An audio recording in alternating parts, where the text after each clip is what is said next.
Welcome. I am Yish. You're watching New Leafs on Life. Today's subject will be trailheads, and one in particular that I have discovered on this IFS therapy journey.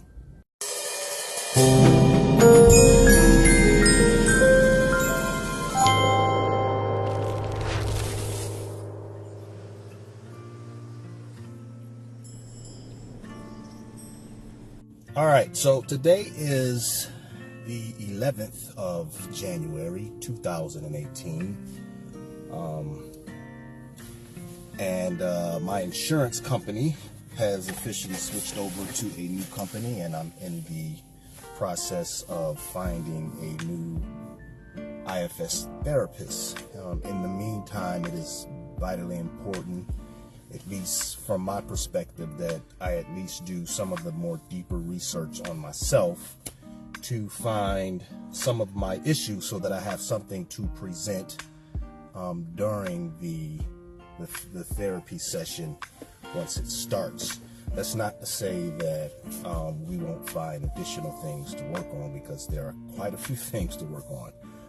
But I think it's important that if you're in this situation where you're going to eventually get to an IFS therapist, that you do some deep soul searching.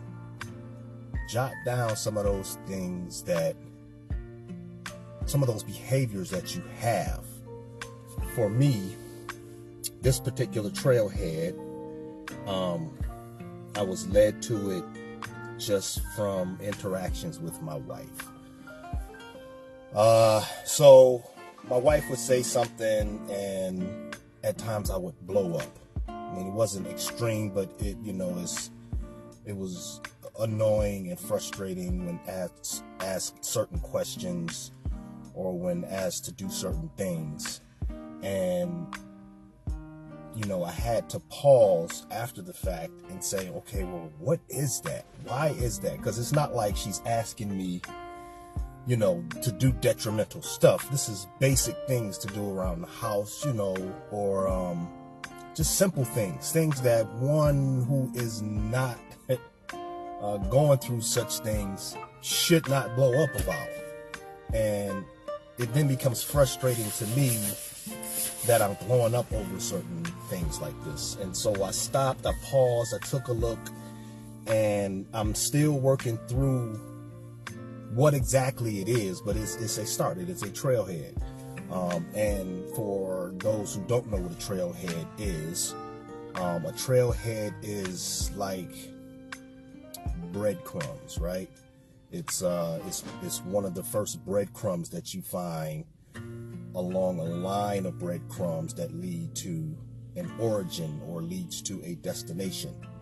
And in this case, the destination is, what is this either burden or exile within the IFS therapy modality that is being triggered, I should say. So somewhere along my path as a child, something happened, and this is where I'm looking at it from. Something happened where, and I know this for a fact, I just don't know when and or why at the moment, but something happened with me and my mother that caused me to, I don't want to say hold no respect, but really kind of ignore my mother. Again, it was a whole situation where, it was drugs and things, and my mother out in the streets and not really being around there. And then my father was not in the picture at all. So I didn't have anybody to bump up emotional concerns or get any real nurturing as a child. And I think I grew to rely on my experiences rather than my parental figure on how to deal with those things. And so it's been like that.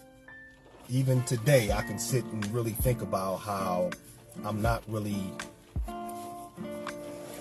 what's the word I'm looking for? I don't really care to talk to my mother on a deep conversation level. And I guess in the here and now, it feels like my wife is kind of stepping into that same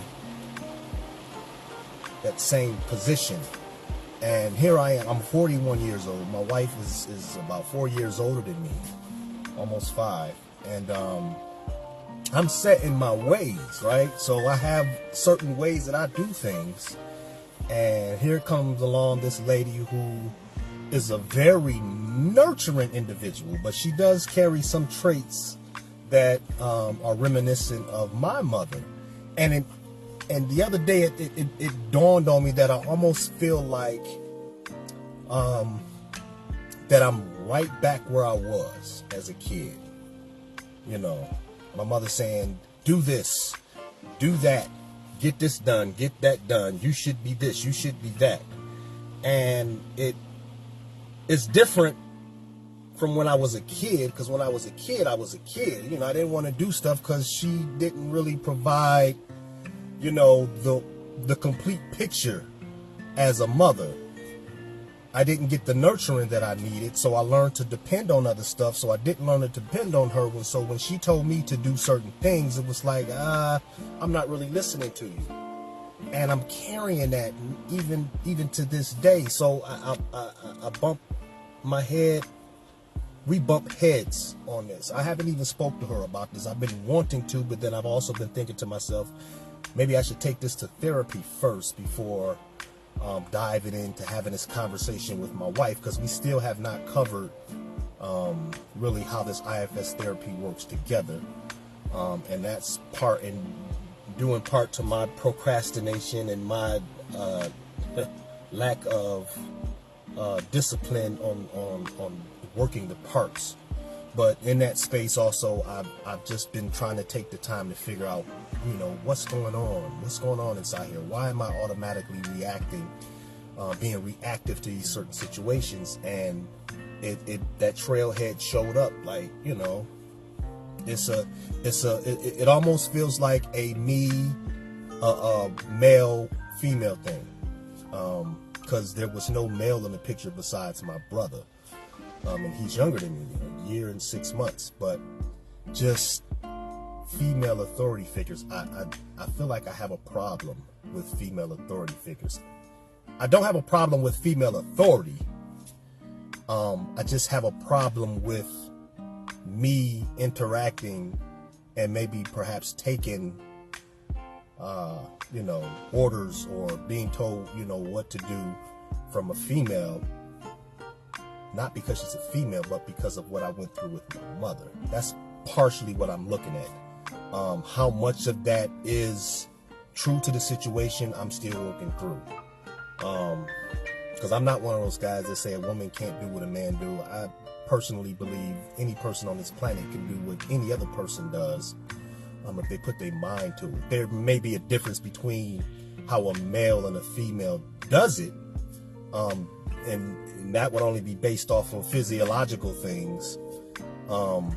But mentally, anybody can do anything that anybody else does. Women can grow muscle. You know, men can be skinny and muscleless. So you have a big, strong woman who has muscle, and this guy who doesn't, she's going to be able to pick up stuff more than he will. So it's really a matter of physiologically what you do, but mentally there's really not too much difference. And I'm not a woman, so I cannot really speak from a woman's perspective anyway. But I digress. My issue is that I've had sort of a combative nature or combative relationship with my mother, and I still do to this day. And I really recognize that when I look at the relationship between my mother and my brother. They have a more nurturing relationship, and it's funny because they were closer. And of course, he was the baby, so I was the first one. I got the poop end of the stick, first child, you know. And then usually, as a parent, you don't want to mess up on the second child, so you put more energy into the second child than you do into the first child. And he got the nurturing end of it. A lot of times, I would come home, they didn't have pizza, there's none left for me, you know. She would, it's complicated, but I have that understanding now that there was a difference between me and him. And me and my brother we're a little different. He's a little bit more social. He's actually a lot more social than I am.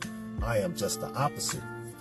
So I recognize that he learned some of that socialness from my mother, who was very much social. And that's another thing that that also led me to understand this particular trailhead. My wife is very social. We're quite opposite when it comes to social situations. She loves being in social situations. I care not for them. I don't want to be that way, but that is how it is at the moment. And my mother is very much a social creature. She will go to nightclubs and go party and everything, and it annoyed the hell out of me. Just like it kind of annoys me now when my wife wants to be in a social situation. And I have to look at that and say, well, why is that the case? And I see that, and this is just self-research. As a kid, my mother was always being social. She was always around people, always in the streets. And I did not get what I needed. So that became a negative aspect of my childhood that I carried throughout life. So then the social nature became a nemesis to my needs and my nurturing.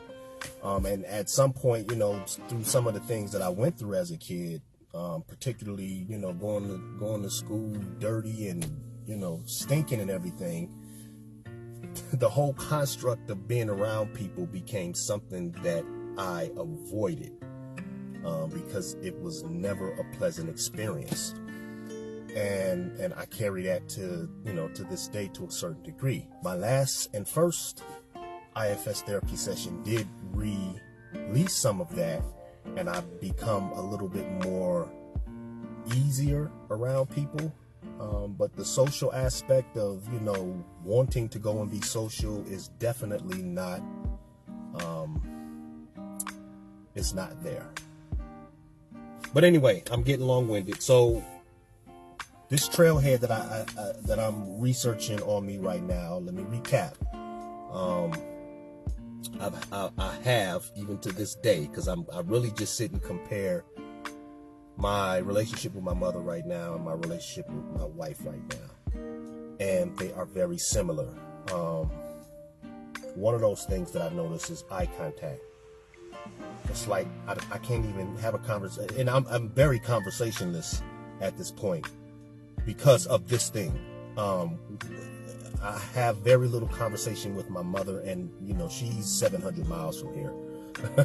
But anytime that I visit, there's very little eye contact if we're having a conversation, and that is disturbing.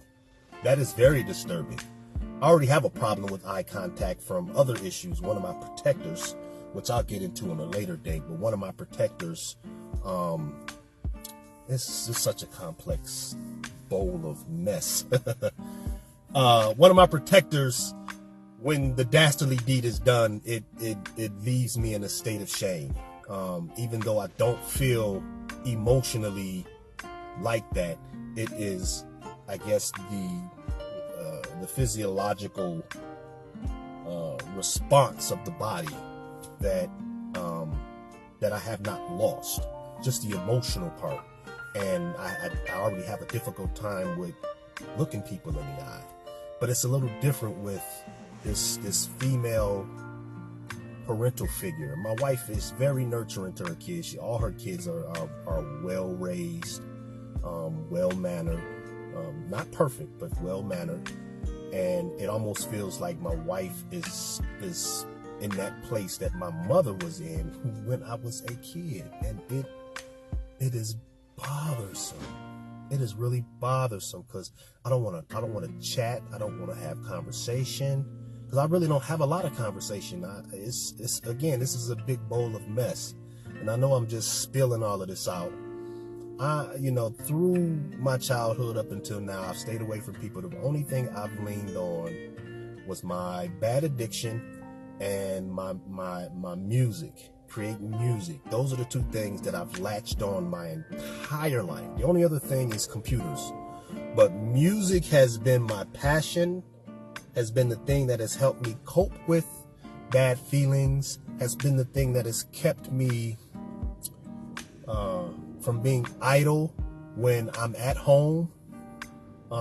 Aside from that, just research and just, looking up things and discovering things about the world and stuff like that. But music has been that one thing that I have literally, it's like a ball and chain. I have literally carried around the creative aspect of music. Having a home recording studio, I have carried that middle school. It's been there every day as long as I can remember from middle school, and maybe slightly before. So that has been there. It is the one thing I know how to do. People ask me, hey, you seen that game? Man, I don't pay attention to that kind of stuff. Hey, you seen Empire? No, I don't pay attention to that kind of. I don't watch television. I don't watch games. I'm not into sports. I don't care for parties. I like being at home and working on music. Even if I'm not making money, working on music. And then my addiction is the other thing that I use to cope with. But the addiction part, I'm working on getting out of the habit of it. But I have not did any work IFS wise to deal with the why. And again, all of the various things that I went through as a kid that need to be released or changed over to something else. I think once I start to work on that, it will be less and less for the addiction part. Within the IFS therapy modality, though, the music part is a part of the true self. It is the creative part, and I love to be creative. I mean, it is something that defines who I am, that I don't want to get rid of. I like the creative. I don't want to turn around and then want to sit down and watch television for various reasons. That's inappropriate for this particular video, but this trailhead of not, and I'm trying to really find the word, not, I guess I really should just say not, because it's the only one word I can say is respect. Not having respect for a female authority figure, especially one at home, is a problem. And I'm not sure how, well, I can't say I'm not sure how. I'm not sure what underlying exile that is. So that is one of the first things that I'll be bringing up within the IFS therapy session. All right, I am Yish, and you have been watching New Leafs on Life.